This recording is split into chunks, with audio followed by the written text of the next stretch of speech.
Good morning बेटा। बच्चों, laws of motion part 3 में हमने फोर्स के बारे में बात की थी कि फोर्स जो है वो क्या क्या कर सकता है, which can change the state of rest, state of motion, state of direction as well as can change the shape. तो जो फोर्स है बच्चों वो हमने डिफाइन भी किया था contact force, non contact force, और क्या क्या काम कर सकता है इसके बारे में भी हमने बात की थी।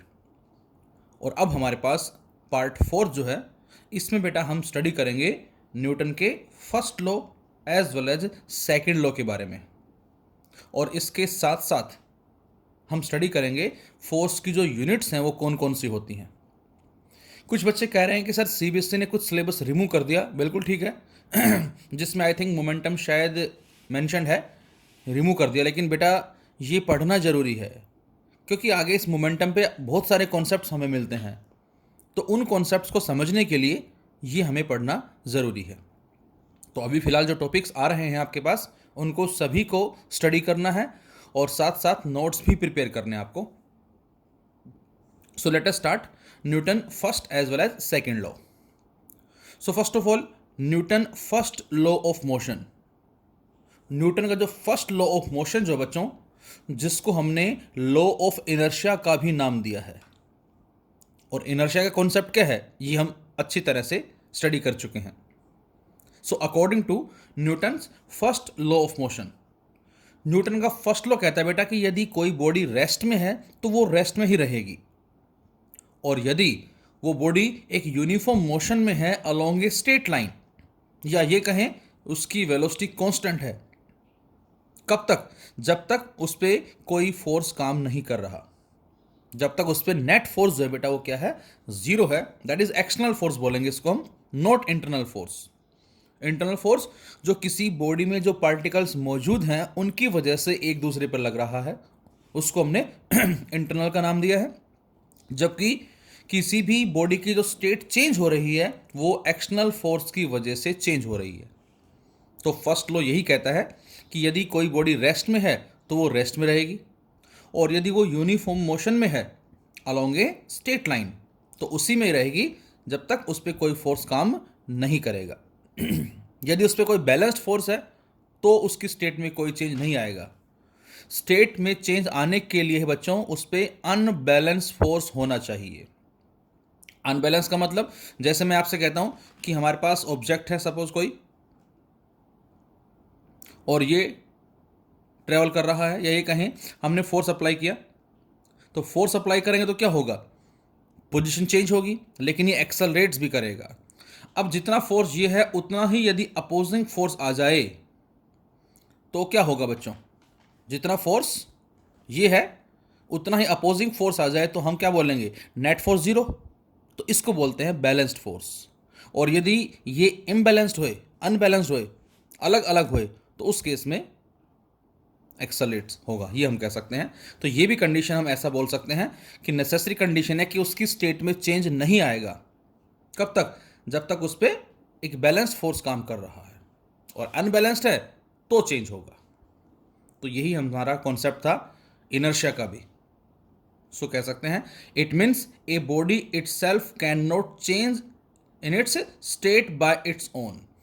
कोई भी बॉडी जो है बच्चों वो अपनी स्टेट को खुद ब खुद चेंज नहीं करेगी, और इसीलिए हम कहते हैं कि न्यूटन का जो फर्स्ट लॉ है बेटा ये इनर्शिया को डिफाइन करता है। Define inertia, hence it is also called as law of inertia, और इसीलिए बच्चों इसको हम लॉ ऑफ इनर्शिया का भी नाम देते हैं। अब सेकेंड लॉ हमसे क्या कहता है, तो सेकेंड लॉ समझने के लिए हमने एक बॉडी कंसिडर की, कोई ब्लॉक कंसिडर किया, या ये कहीं कोई छोटा टॉय हमने कंसिडर कर लिया समझने के लिए। फिलहाल एक छोटा कोई खिलौना बेटा हमारे पास है जो सरफेस पे मूव कर रहा है, जिसका मास हमने एज्यूम किया 1 किलोग्राम है, और वो चल रहा है 2 मीटर पर सेकेंड की रफ्तार से। कब? जब हमने उस पर एक स्मॉल फोर्स अप्लाई किया, कुछ इस तरह से। तो हमने एक ऑब्जेक्ट जिसका मास 1 किलोग्राम है उस पर एक स्मॉल फोर्स अप्लाई किया, और उसकी वजह से बच्चों वो ऑब्जेक्ट हमने माना कि चल रहा है 2 मीटर पर सेकंड की रफ्तार से। तो मैं आपसे कहूं बेटा कि इस ऑब्जेक्ट का बच्चों इनिशियल मोमेंटम क्या होगा, जिसको मैंने पी आई लिखा है। पी आई मीन्स उसका इनिशियल मोमेंटम, उसका इनिशियल मोमेंटम क्या होगा। इसको पी आई लिखने चाहे या इसको मैंने पी वन से भी डिनोट कर दिया। तो आपका आंसर होगा सर मास इंटू वेलोसिटी। मास 1 है, वेलोसिटी 2 है, तो इसका मतलब इस ऑब्जेक्ट का इनिशियल मोमेंटम आ जाएगा बच्चों 2 किलोग्राम मीटर पर सेकंड। अब हमने क्या किया, अब हमने उस ऑब्जेक्ट पे लगने वाले फोर्स को थोड़ा सा इंक्रीज कर दिया बच्चों। अब जैसे ही आप उस पे लगने वाले फोर्स को इंक्रीज कर दोगे तो क्या मास में चेंज आएगा? तो आंसर है नो, मास चेंज नहीं होगा। क्या चेंज होगा? v। पहले 2 से ट्रेवल कर रहा था, लेकिन बच्चों अब इसकी वेलोसिटी क्या हो जाएगी? इंक्रीज हो जाएगी। अब ट्रेवल कर रहा है ये 4 मीटर पर सेकंड से। अगले 1 सेकंड में मान लें, 2 सेकंड में मान लें, कोई भी आप मान सकते हैं टाइम। तो हमने माना कि जब टाइम 0 है या ये कहें टाइम 1 सेकंड है तो 2 से चल रहा है, लेकिन टाइम 2 सेकंड हुआ तो अब उसकी रफ्तार हो गई सीधा 2 से 4 हो गई। तो इसका मतलब अब यदि उसकी रफ्तार 4 मीटर पर सेकंड है, मास 1 किलोग्राम है, तो बताएं उसका फाइनल मोमेंटम कितना होगा? तो यहां से आंसर मिलेगा P F, and this P F is final momentum. इसको फाइनल मोमेंटम लिख सकते हैं आप। This is the final momentum, जिसको पी एफ या पी टू का भी नाम दे सकते हैं। और ये हो जाएगा बेटा मास इंटू फाइनल वेलोसिटी। मास 1 है, वेलोसिटी फाइनल कितनी है? 4, तो ये आ गया 4 किलोग्राम मीटर पर सेकेंड। तो इसका मतलब यहां से साफ साफ हमें समझ में आ रहा है, पता लग रहा है क्या, कि इनिशियल मोमेंटम था 2, फाइनल मोमेंटम हो गया 4, then what will be the change in momentum? कितना चेंज आया? Final minus initial. क्यों? क्योंकि ये इंक्रीज हो गया है। बच्चों जब भी हम चेंज निकालते हैं तो इस चेंज का मतलब इंक्रीज से भी हो सकता है और इस चेंज का मतलब डिक्रीज से भी हो सकता है। डिपेंड करता है क्या, कि उसकी स्पीड इंक्रीज हुई है या डिक्रीज हुई है। जैसे यहाँ स्पीड बढ़ गई तो इसका मतलब मोमेंटम इंक्रीज हो गया। और जब भी हमें इंक्रीज इन मोमेंटम निकालना है बेटा, final minus initial, final minus initial, तो यहां से 4 माइनस 2 कितना आ गया? 2 किलोग्राम मीटर पर सेकेंड। तो ये चेंज इन मोमेंटम जो आया बच्चों, ये आ गया 2 किलोग्राम मीटर पर सेकेंड, जो कि इसकी यूनिट है। अब जरा वीडियो पॉज करके ये सोचें आप लोग कि मोमेंटम में जो चेंज आया वो क्यों आया? तो आपको आंसर मिलेगा क्योंकि सर उसकी स्पीड जो वो इंक्रीज हो गई, वेलोसिटी इंक्रीज हो गई, हम कह सकते हैं ऐसे, क्योंकि मैग्नीट्यूड बढ़ गया। तो इसका मतलब क्या है? स्पीड के साथ साथ हम ऐसा बोल सकते हैं कि वेलोसिटी इंक्रीज हो गई। अब यदि वेलोसिटी इंक्रीज हुई तो मोमेंटम चेंज हुआ। अब आप ये सोचें कि वेलोसिटी इंक्रीज क्यों हुई, तो आप क्या पाएंगे बेटा? आप पाएंगे कि उस पर जो फोर्स काम कर रहा है, जो पहले कम था, अब फोर्स ज़्यादा हो गया। तो इसका मतलब क्या हुआ? फोर्स के चेंज होने से वेलोसिटी चेंज हुई, वेलोसिटी के चेंज होने से मोमेंटम में चेंज आया। सो कंक्लूजन हम क्या दे सकते हैं कि मोमेंटम में जो भी चेंज आएगा टाइम के रेस्पेक्ट में, वो डिपेंड किस पे करेगा? वो डिपेंड करेगा उस पे लगने वाले एक्सटर्नल फोर्स पे। सीधा सीधा मीनिंग ये हो गया, क्योंकि मोमेंटम में जो चेंज आ रहा है बेटा वो v पे डिपेंड कर रहा है, और v में जो चेंज आ रहा है वो f पे डिपेंड कर रहा है। सो फाइनली वी कैन से कि मोमेंटम में जो भी चेंज होगा वो डिपेंड करेगा उस पे लगने वाले फोर्स पे। मास जबकि क्या है बेटा? कांस्टेंट है, लेकिन कुछ न्यूमेरिकल्स प्रॉब्लम हमें ऐसे भी मिलेंगी आगे जिसमें मास कांस्टेंट नहीं होगा। फिलहाल बात करेंगे अभी हम। As mass is constant, so momentum can be changed by changing velocity. तो बेटा यहां पर इस टॉय का जो मास हमने 1 किलोग्राम एज्यूम किया है वो तो कांस्टेंट है, तो इसका मतलब मोमेंटम जो चेंज होगा वो वेलोसिटी के चेंज होने की वजह से ही होगा। Hence Newton second law states that. और अब हम बताएंगे क्या, कि न्यूटन का सेकेंड लॉ क्या कहता है, तो आंसर है the rate of change of linear momentum of a body is directly proportional to the external force applied. The rate of change of linear momentum of a body, किसी भी body के linear momentum में time के respect में जो change आ रहा है वो किसके प्रोपोर्शनल है बच्चों? वो डायरेक्टली प्रोपोर्शनल है किसके? एक्सटर्नल फोर्स अप्लाइड, जो उस पर एक्सटर्नल फोर्स अप्लाई हो रहा है उसके। And the change takes place in the direction of applied force. ये बात भी बेटा इंपॉर्टेंट है जिसको हम आगे भी एक्सप्लेन करेंगे कि जो चेंज हो रहा है वो डायरेक्शन ऑफ अप्लाइड फोर्स की डायरेक्शन में ही होना चाहिए। जैसे अभी हमने देखा कि इस एग्जाम्पल में इस तरफ हमने फोर्स इंक्रीज कर दिया तो इसी तरफ इसकी वेलोसिटी भी इंक्रीज हो गई और इसी के रेस्पेक्ट में मोमेंटम में चेंज आया। मैथमेटिकली बच्चों इसको लिखेंगे हम कुछ इस तरह से, F E X T proportional D P by D T, force vector, momentum also vector quantity, D P change in momentum, D T with respect to time. और इस डायरेक्टली प्रोपोर्शनल को हटा के हमने कांस्टेंट लगाया बेटा के। If the value of K is 1 then we can say the F E X T will be equal to D P by D T. बच्चों ये हमारे पास कहलाती है न्यूटन सेकेंड लॉ की statement. This is Newton second law. अब बेटा हमें पता है कि जो P है वो बराबर होता है मास इनटू वेलोसिटी के। तो यदि हम इस P की वैल्यू को यहां रख दे बच्चों तो यहां से एफ ई एक्स टी हमें क्या मिलता है बेटा? D by D T inside M V, D by D T inside M V. ये हमें यहां से रिजल्ट जो है मिल गया। अब आपको ध्यान होगा हमने जो डिफरेंशिएशन पढ़ा था मैथमेटिकल टूल्स के अंदर, आई थिंक याद होगा आप लोगों को। नहीं याद मैं एक बार फिर से रिवाइज करवा देता हूं। सपोज करें हमारे पास दो, हमने जो डिफरेंशिएशन पढ़ा था बच्चों उसमें सपोज करें मैं आपसे कहता हूं कि हमारे पास एक्स स्क्वायर है और इसको हमें डिफरेंशिएट करना है मे बी एक्स के रेस्पेक्ट में, टी के रेस्पेक्ट में, जो भी है। तो आपने इसका आंसर लिखा था 2x। मैं आपसे कहता हूं हमारे पास u फंक्शन है कोई और इसको डिफरेंशिएट करना है x के रेस्पेक्ट में, तो इसको हम लिख सकते हैं du बाई डी एक्स। ये सिंगल फंक्शन की बात है, लेकिन जब कभी भी दो एक साथ वेरिएबल आ जाएं कुछ इस तरह से u into V, D by D X, यहां बच्चों हमें इस प्रोडक्ट को जो u और v का प्रोडक्ट है बेटा इसको डिफरेंशिएट करना है x के रेस्पेक्ट में, इसको बोलते हैं प्रोडक्ट रूल। तो ये हमारा क्या होता है? तो इस तरह के कॉन्सेप्ट में डिफरेंशिएशन में आपको याद रखना है जब भी कभी एक साथ दो वेरिएबल आते हैं और उनको डिफरेंशिएट करना है हमें, तो हम क्या करते हैं?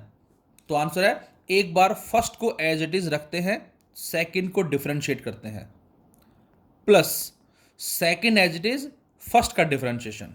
मतलब ये कि u को तो हमने एज इट इज रखा और v का डिफरेंशिएशन x के रेस्पेक्ट में dv by D x, plus अब जिसका हो चुका है डिफरेंशिएशन वो टर्म एज इट इज आ जाएगी, v एज इट इज आ गई, और u का डिफरेंशिएशन बच्चों du बाई डी एक्स। ये हमारा रूल कहलाता है जब भी एक साथ दो जो है वो प्रोडक्ट में है और उस केस में हमें उनको डिफरेंशिएट करना है।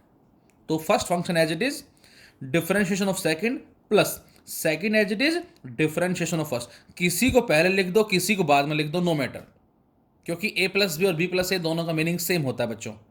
तो ये हमारा रूल कहलाता है और यही रूल हमें यहां अप्लाई करना है। क्या कि हमारे पास d बाई डी टी जो है बेटा और इनसाइड क्या है p, इसको हमने क्या लिखा? इसको लिखा d by D T inside m into V. अब इसको तो आप u मान लें, इसको v मान लें, तो first function as it is mass as it is differentiation of v dv by D T plus v as it is differentiation of mass dm by D T. तो बच्चों ये हमारे पास इक्वेशन आ जाती है और यही इक्वेशन हमने यहां लिखी है बेटा, देख सकते हैं आप, u into v rule, d by D t कोई भी ले सकते हैं आप। तो first function as it is second का differentiation dv by D T plus second as it is first का differentiation d by D T. तो यहां से m as it is v को डिफरेंशिएट किया dv by dt plus v as it is, m को differentiate किया dm by dt। जी हमारा आ गया आफ्टर डिफरेंशिएशन।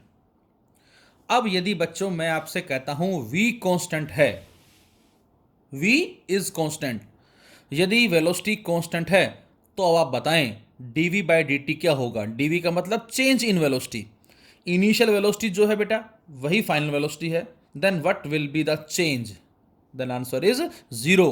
तो उस केस में चेंज इन वेलोसिटी जो होगी टाइम के रेस्पेक्ट में बोल दें हम चाहे, वो 0 होगी। और जब dv बाई dt को 0 पुट करते हैं इस इक्वेशन के अंदर बच्चों हम, तो हमें क्या मिलता है, हमें मिलता है v into d M by D t. ये बन जाता है हमारा v into d m by d t. जी हम इक्वेशन यूज कहाँ करते हैं, जब भी कभी किसी न्यूमेरिकल में मास वेरिएबल हो, v कांस्टेंट है, जब भी कभी किसी न्यूमेरिकल के अंदर मास वेरी कर रहा हो, लाइक हमें क्वेश्चंस मिलेंगे, एक ट्रक है और उस ट्रक के अंदर हमने क्या कर रखा है मिट्टी जो उसको भर रखा है और वो ट्रक चल रहा है और उस ट्रक में से एक कांस्टेंट रेट से मास जो है, मतलब मिट्टी जो है वो लीक आउट हो रही है, कोई उस ट्रक के जो फ्लोर है उसमें कोई नैरो होल हो रहा है सपोज, और उस होल से धीरे धीरे नीचे मिट्टी रिस रही है, कम होती जा रही है, किस रेट से वो हमें गिवन है। तो फोर्स की वैल्यू बताएं क्या होगी, इस तरह के क्वेश्चन मिलते हैं हमें, तो वहां हम इसी कॉन्सेप्ट को यूज करते हैं। रॉकेट प्रॉब्लम जो हमारी है वहां पर भी हम इसी को यूज करते हैं फिलहाल। अच्छा, उसके साथ साथ ये हमारा जनरल है ही, जैसे जनरल ही जो हम यूज करते हैं, जो आपने पढ़ा भी होगा 9th क्लास के अंदर, मास जो है बेटा यदि कांस्टेंट है तो उस केस में D M by D T क्या हो जाएगा बच्चों, 0। और जब D M by D T 0 होगा तो एफ बराबर M into D V by D T, and this D V by D T is known as acceleration. तो बेटा इसको लिख सकते हैं ए। तो बच्चों यहां से आ गया एफ बराबर एम ए, और सिंपल मैग्नीट्यूड फॉर्म में हम वेक्टर का साइन हटा के इसको लिख सकते हैं एफ बराबर एम ए। ये आ गए बच्चों न्यूटन सेकंड लॉ की मैथमेटिकल फॉर्म। अक्सर जब क्लास में बच्चों से पूछते हैं बेटा what is the Newton second law, तो मैक्सिमम स्टूडेंट्स आंसर देते हैं एफ बराबर एम ए। नहीं, ये मैथमेटिकल फॉर्म कहलाएगी, ठीक है। न्यूटन का सेकंड लॉ तो है ये, लेकिन ये मैथमेटिकल फॉर्म बच्चों, ये एग्जैक्ट हमारी न्यूटन की सेकंड लॉ है कि मोमेंटम में जो भी चेंज आ रहा है टाइम के रिस्पेक्ट में, वो डिपेंड करेगा उस पे लगने वाले फोर्स पे। और यहां से F equal to M A. और अब हम बता सकते हैं क्या, कि ये जो रिलेशन है ये बता रही है मेजरमेंट ऑफ फोर्स, फोर्स का मेजरमेंट, जैसा कि हमने लास्ट वीडियो में बात की थी। First law defines the force, second measure the force, third deals with the nature of force. और इस फोर्स का डायमेंशनल फॉर्मूला भी आप फाइंड आउट कर सकते हैं, मास का m, एक्सेलरेशन का LT माइनस 2, तो फोर्स का आ जाएगा MLT माइनस 2, जो हमारा मैक्सिमम यूज होता है डायमेंशनल एनालिसिस के चैप्टर में। तो यहां से आपको पता लग गया कि फोर्स जो बेटा वो m dv बाई dt होती है plus v dm by dt होता है। लेकिन बुक्स में या जनरली जो हम क्वेश्चंस करते हैं उसमें हमारा यही फॉर्मूला यूज होता है। ये कुछ एक प्रॉब्लम्स हैं जिसमें हम यूज करेंगे जब मास वेरी करेगा उस केस के अंदर। अब यहां से हमने इस कॉन्सेप्ट को और अच्छे से समझने के लिए दो ब्लॉक कंसिडर किए, या ये कहें दो छोटे हमने स्मॉल टॉय कंसिडर कर लिए समझने के लिए। वो देखो, मैं दोबारा फिर बोल रहा हूं। और दो जो ब्लॉक आपको नजर आ रहे हैं, या जो दो गाड़ियां आपको नजर आ रही हैं, छोटी समझ लें, चलो बड़ा समझ लो, कोई बात नहीं उसके लिए। तो हमने अज्यूम किया बेटा क्या, कि जो दोनों गाड़ियां हैं दोनों सेम स्पीड से ट्रेवल कर रही हैं, दोनों गाड़ियां सेम स्पीड से ट्रेवल कर रही हैं, सेम स्ट्रेट लाइन, लेकिन दोनों का मास अलग अलग है। एक का मास ज़्यादा है, एक का मास कम है। और मान ले अपनी तरफ से आप, सपोज करो मैं इसको मान लेता हूँ कितना, गाड़ी का तो मास बहुत ज़्यादा होता है, कितना माने फिर भी अंदाज़ा आप मान सकते हो, 2000 मान लेते हैं हम, 2000 किलोग्राम है सपोज करें, और इसका कितना है सपोज 4000 मान लो आप, 4 मान लो, 5 मान लो, कुछ भी मान लो, 4000 किलोग्राम। ये हमने एज्यूम कर दिया, और चल रही है जो भी स्पीड दे रखी है इसकी, 2, 4, 10, 15, 20, जो भी आप लेना चाहे ले सकते हैं। अब दोनों एक साथ हैं बिल्कुल आगे पीछे कह सकते हैं, अब ये एग्जैक्टली साथ साथ चल रही हैं। अब दोनों की रफ्तार सेम है, तो मैं अब आपसे कहूं बेटा इनका मोमेंटम बताओ क्या होगा, तो सीधा सीधा आप बता देंगे कि इस कार ए का जो मोमेंटम है, इसको पी ए बोल दें चाहे आप, वो कितना होगा, मास जो कि m1 है और इसकी वेलोसिटी जो कि v है। पी बी, या ये कहें सेकंड का मोमेंटम क्या होगा, या P2 बोल दें इसको हम, मास जो भी है इसका और इसकी वेलोसिटी जो भी है। तो अब आप यहां से क्या बताएंगे किसका मोमेंटम कम है और किसका ज़्यादा? तो आंसर है कार ए का मोमेंटम ज़्यादा होगा। रीज़न, मास इसका ज़्यादा है, इसलिए स्पीड दोनों की सेम है, लेकिन मास ज़्यादा होने से बच्चों इसका मोमेंटम क्या होगा बेटा, ज़्यादा होगा। अब दोनों ने क्या किया, दोनों जा रही हैं और एग्जैक्टली सामने दोनों के ड्राइवर ने क्या देखा कि एग्जैक्टली रोड के बीचों बीच कोई आदमी खड़ा है, या ये कहें कोई स्पीड ब्रेकर आ गया अचानक से। स्पीड ब्रेकर मान लो, आदमी मान लो, एनिमल कोई भी आ गया बीच में, और अब यदि बीच में कोई इंसान आ गया या एकदम से स्पीड ब्रेकर आ गया या कोई गड्ढा आ गया, कोई भी आप ले सकते हैं, तो उस केस में क्या करना पड़ेगा, उस केस में ड्राइवरों को ब्रेक अप्लाई करने पड़ेंगे। तो जैसे ही दोनों ड्राइवरों ने इस इंसान को देखा सामने जो एग्जैक्टली बीचों बीच खड़ा है कुछ डिस्टेंस पे, तो इंस्टेंटली दोनों ने क्या किया, ब्रेक अप्लाई कर दिए। और ब्रेक अप्लाई करने का पर्पस क्या है, इसको बचाना, सीधी सी बात ये है, इसको बचाना चाहते हैं। अब जब ब्रेक्स अप्लाई किए तो इसने जैसे ब्रेक्स अप्लाई किए तो ये यहां पर आके रुक गया, मतलब फोर्स अप्लाई किया इसने in the form of brakes. तो ब्रेक की फॉर्म में इसने फोर्स अप्लाई किया, रिटार्डिंग फोर्स अप्लाई किया, और जिसकी वजह से ये रुक गया। First case. सेकंड केस, क्या ये भी उतना ही फोर्स अप्लाई करके रेस्ट में आ जाएगा? तो आंसर है no.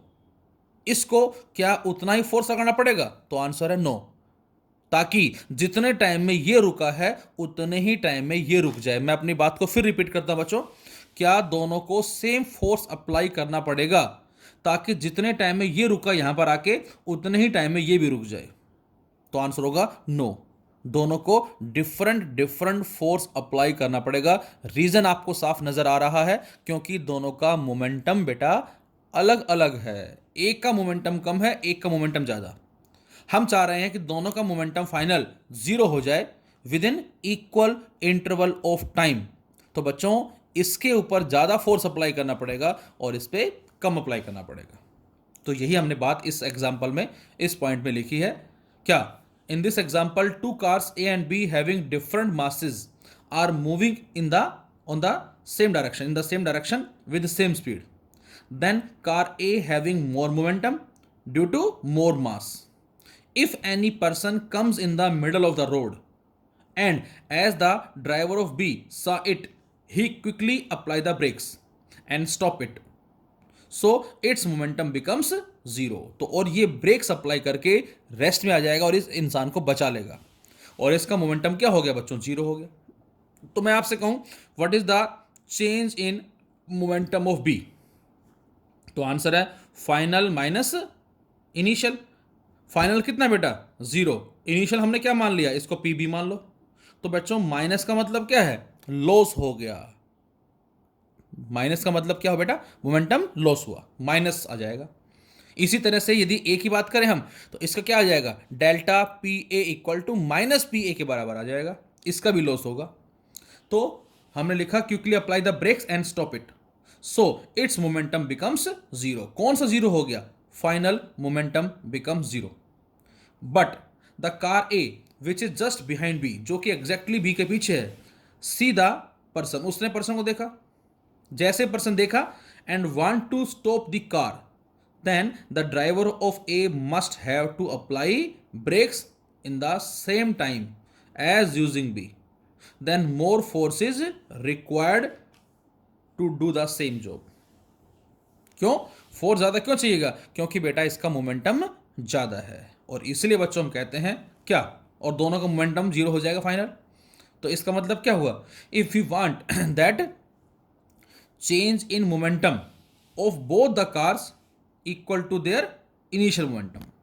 If we want that change in momentum of both car be equal to their initial momentum, then different force be applied to stop them in the same time. तो उन दोनों को बेटा same time में different force लगाना पड़ेगा। जिसका momentum कम है उसको कम लगाना पड़ेगा, जिसका मोमेंटम ज़्यादा है उसको ज़्यादा फोर्स अप्लाई करना पड़ेगा। ये इसका मतलब हो गया, और इसीलिए कहते हैं कि मोमेंटम में जो भी चेंज आ रहा है टाइम के रेस्पेक्ट में, वो डिपेंड करता है उस पर लगने वाले एक्शनल फोर्स पे। तो ये हमारा कहलाता है न्यूटन सेकंड लॉ। तो बच्चों यहां से जो फोर्स है, अब हमें पढ़ना है उसकी यूनिट्स क्या होंगी। तो आंसर है कि फोर्स की बच्चों दो तरह की यूनिट्स बताई गई हैं। फर्स्ट वन इज बेटा absolute unit and the second one is gravitational unit. Force की एब्सोल्यूट यूनिट होती है और दूसरी ग्रेविटेशनल यूनिट होती है। एब्सोल्यूट यूनिट्स क्या होती है बेटा? The units which are same throughout the universe. ये वो यूनिट है बच्चों जो इस पूरे यूनिवर्स में सेम होती हैं, उनको हमने एब्सोल्यूट का नाम दिया है। और जो ग्रेविटेशनल यूनिट है बेटा, which differ from one planet to another planet, ये डिपेंड करती हैं value of acceleration due to gravity पे। और हम पढ़ेंगे आगे कि एक्सेलरेशन ड्यू टू ग्रेविटी जो है बेटा, ये अलग अलग प्लेनेट के लिए अलग अलग वैल्यूज होती है, जिसका फॉर्मूला भी हम स्टडी करेंगे, g which is equal to g m upon r square. ये हमारा ग्रेविटेशन चैप्टर में आएगा, आई थिंक आपने पढ़ा भी होगा 9th क्लास में। G is the universal gravitational constant, m is the mass of the planet, r is the radius of the planet. Earth का मास, अर्थ का रेडियस, जुपिटर का मास, जुपिटर का radius, moon का mass, moon का radius. तो m और r अलग अलग होने से किसके, प्लेनेट्स के वैल्यू ऑफ जी जो है बेटा, ये भी डिफरेंट डिफरेंट होगी। So we can say the units which are differ from one planet to another planet. और इसीलिए बच्चों ये वैल्यू जो है ये अलग अलग प्लेनेट में अलग अलग होती है, ऐसा हम पढ़ते हैं। एक तरह से इसको हम प्रैक्टिकल यूनिट भी बोलते हैं। तो बेटा F बराबर ma होता है। तो यदि हम बात करते हैं सबसे पहले एब्सोल्यूट यूनिट की, तो इस एब्सोल्यूट यूनिट में हमने SI सिस्टम की बात करें, तो उस SI सिस्टम में बच्चों फोर्स की जो यूनिट होती है बेटा, वो होती है न्यूटन, मास की होती है किलोग्राम, एक्सेलरेशन की होती है metre per second square. Mass की किलोग्राम, एक्सेलरेशन की मीटर पर सेकंड स्क्वायर, तो फोर्स होगा न्यूटन। और इसको आप डिफाइन कर सकते हैं कैसे? Force is said to be 1 newton. Force को बच्चों हम 1 न्यूटन का नाम कब देंगे? तो आंसर है जब वो फोर्स किसी बॉडी में जिसका मास 1 किलोग्राम है, उसमें कितना एक्सेलरेशन प्रोड्यूस कर रहा है, 1 metre per second square. Force is said to be 1 Newton if it produces an acceleration of 1 meter per second square in a body having mass 1 kilogram। जबकि एब्सोल्यूट यूनिट जो होती है बेटा सीजस सिस्टम में, वो क्या होती है? तो आंसर है डायन। डायन हमने किसको नाम दिया बच्चों? सेकंड हमारा क्या है? दैट इज डायन है। तो डायन हमारा क्या होगा बोले? तो आंसर है मास 1 gram and acceleration is 1 centimetre second minus 2। तो यहां से हम क्या लिख सकते हैं? यहां से लिख सकते हैं force is said to be 1 dyne if it produces an acceleration of 1 centimetre second minus 2 या per second square in a body having mass 1 gram. तो फोर्स को 1 डायन का नाम कब देंगे बेटा? बोलो, फोर्स को हम 1 डायन का नाम कब देंगे हम? जब वो किसी बॉडी में जिसका मास 1 ग्राम है, उसमें 1 सेंटीमीटर पर सेकंड स्क्वायर के एक्सेलरेशन को प्रोड्यूस कर रहा है, तो उसको हम नाम देंगे किसका? उसको नाम देंगे बच्चों हम 1 डायन का नाम देंगे। मैं आपसे कहूं बच्चों, ये बताएं रिलेशनशिप जो होगी किसमें, इस न्यूटन में और इस डायन में, वो क्या होगी? तो आंसर है F बराबर ma, फोर्स न्यूटन, मास kilogram, acceleration metre per second square. अब आप सोचें कि 1 किलोग्राम में कितने ग्राम है? 10 की पावर 3 ग्राम। और 1 मीटर में कितने सेंटीमीटर है? 100 सेंटीमीटर, 10 की पावर 2 सेंटीमीटर पर सेकंड स्क्वायर। और बच्चों 10 की पावर 3 ये है, 10 की पावर 2 ये है, ये बन जाएगा 10 की पावर 5 ग्राम सेंटीमीटर पर सेकंड स्क्वायर। और ग्राम सेंटीमीटर पर सेकंड स्क्वायर बच्चों क्या बन गया? यहाँ से ये बन जाएगा डायन के बराबर। तो हम यहाँ से 1 न्यूटन को 10 की पावर 5 डायन भी लिख सकते हैं। क्या किया हमने? मास जो कि 1 किलोग्राम है, एक्सेलरेशन जो कि 1 मीटर पर सेकंड स्क्वायर है, किलोग्राम को हमने 10⁻³ दैट इज 1000 ग्राम लिखा, और मीटर को हमने 100 सेंटीमीटर या 10⁻² सेंटीमीटर लिखा और सोल्व किया, तो ये आ गया हमारा 1 न्यूटन इक्वल टू 10⁵ डायन। ये हमारे एग्जाम में भी हम आती है 1 मार्क में या 2 मार्क्स में। सेकंड हमारी क्या है बेटा, सेकंड है ग्रेविटेशनल यूनिट ऑफ फोर्स। अब ग्रेविटेशनल यूनिट क्या होगी, जो हमने बात की, the unit which differ from one planet to another planet. ये थोड़ा ध्यान से देखें बेटा, ग्रेविटेशनल यूनिट जो फोर्स की होती है बच्चों एसआई सिस्टम में, उसको लिखते हैं 1 किलोग्राम वेट या 1 किलोग्राम फोर्स। ये इसका सिंबल है 1 kgWT। क्या बोला जाएगा, 1 किलोग्राम वेट, और क्या बोला जाएगा 1 kgF that is 1 kilogram force equal to mass 1 kilogram, a 9.8 metre per second square that is acceleration due to gravity, जो कि अर्थ के लिए कितनी होती है 9.8 मीटर पर सेकेंड स्क्वायर। तो इस 9.8 को आगे लिखा मैंने, और उसके बाद लिख दिया kilogram metre per second square. और बच्चों kilogram metre per second square जो है वो क्या बन गया बताएं जरा, यहां से वो बन गया न्यूटन। तो इसका मतलब 1 kgF या 1 किलोग्राम वेट बराबर किसके होता है 9.8 न्यूटन के बराबर होता है। यह आपको विशेष रूप से याद रखना है बेटा, कि जब भी कभी किसी न्यूमेरिकल में हमें ग्रेविटेशनल यूनिट गिवन हो, मतलब इस तरह से गिवन हो, तो हम पहले उसको एब्सोल्यूट में कन्वर्ट करेंगे, और एब्सोल्यूट में कन्वर्ट करने के लिए बच्चों हम 1 किलोग्राम फोर्स या 1 किलोग्राम वेट को 9.8 न्यूटन से रिप्लेस कर देंगे। ये इस बात का मतलब होगा। जबकि सीजर सिस्टम में क्या होगा बेटा, सीजर सिस्टम में जैसे एसआई सिस्टम में 1 किलोग्राम वेट था, सीजस में होता है बच्चों 1 ग्राम वेट या 1 gram force, mass 1 gram, and acceleration a जो है that is 980 centimetre per second square. हमने केवल क्या कर दिया, जो पहले 9.8 मीटर था उसको सेंटीमीटर में कन्वर्ट कर दिया, और इस 980 को आगे लिखा gram centimetre per second square, जो बच्चों ये बन जाएगा क्या डायन बन जाएगा। तो 1 ग्राम फोर्स या 1 ग्राम वेट जो है बच्चों वो 980 डायन के बराबर होता है। तो ये हमारे ग्रेविटेशनल यूनिट है बच्चों, और ये हमारे पास क्या है दैट इज एब्सोल्यूट यूनिट। और अब यहां से हम कह सकते हैं कि जो ग्रेविटेशनल यूनिट होती है वो बराबर किसके है, g times the absolute unit. g is the acceleration due to gravity, times होती है किसके एब्सोल्यूट यूनिट के। ये इसका मतलब। इसमें हमने कुछ नोट डाले हैं बेटा। Note number 1, when force acting on body increases its velocity increases. बच्चों जब भी हम फोर्स अप्लाई कर रहे हैं किसी बॉडी पे, उसके मैग्नीट्यूड को इंक्रीज कर रहे हैं, और यदि इसकी वेलोसिटी इंक्रीज हो रही है तो उस फोर्स को हम क्या नाम देंगे, उसको बेटा एक्सेलरेटिंग फोर्स का नाम देंगे हम। But if the force acting on the body decreases the velocity, लेकिन यदि उस बॉडी पे जो एक्सटर्नल फोर्स लग रहा है वो उसकी वेलोसिटी को डिक्रीज कर रहा है, तो ऐसे फोर्स को बच्चों हम रिटार्डिंग फोर्स का नाम देंगे, like frictional force.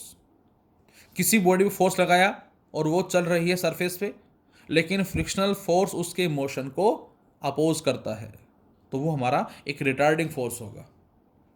Second note, gravitational unit of force is used to express the weight of body.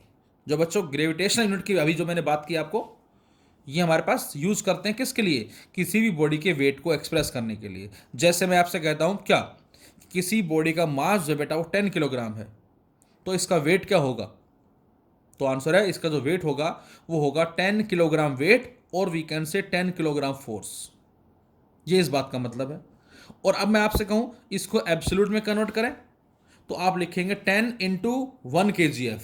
और अभी अभी हमने पढ़ा है क्या कि जो 1 kgF है बेटा ये किसके बराबर है, ये 9.8, या हो सकता है इस किसी बुक में g की वैल्यू 10 दे रखी हो, तो इसको राउंड फिगर में आप 10 न्यूटन भी लिख सकते हैं। इसको आप 10 न्यूटन भी लिख सकते हैं। तो यहां से हम कह सकते हैं क्या, मास जो है बॉडी का 10 किलोग्राम है, वेट 10 किलोग्राम वेट या 10 किलोग्राम फोर्स, जिसको आप क्या लिख सकते हैं, जिसको आप 10 इंटू 10 दैट इज 100 न्यूटन भी लिख सकते हैं, मीनिंग सेम होगा। So the gravitational unit of force is also called as practical unit of force, और इसीलिए बच्चों इसको हम प्रैक्टिकल यूनिट का नाम देते हैं. So this is the Newton first law as well as Newton second law, and this is the laws of motion part 4th. Thank you.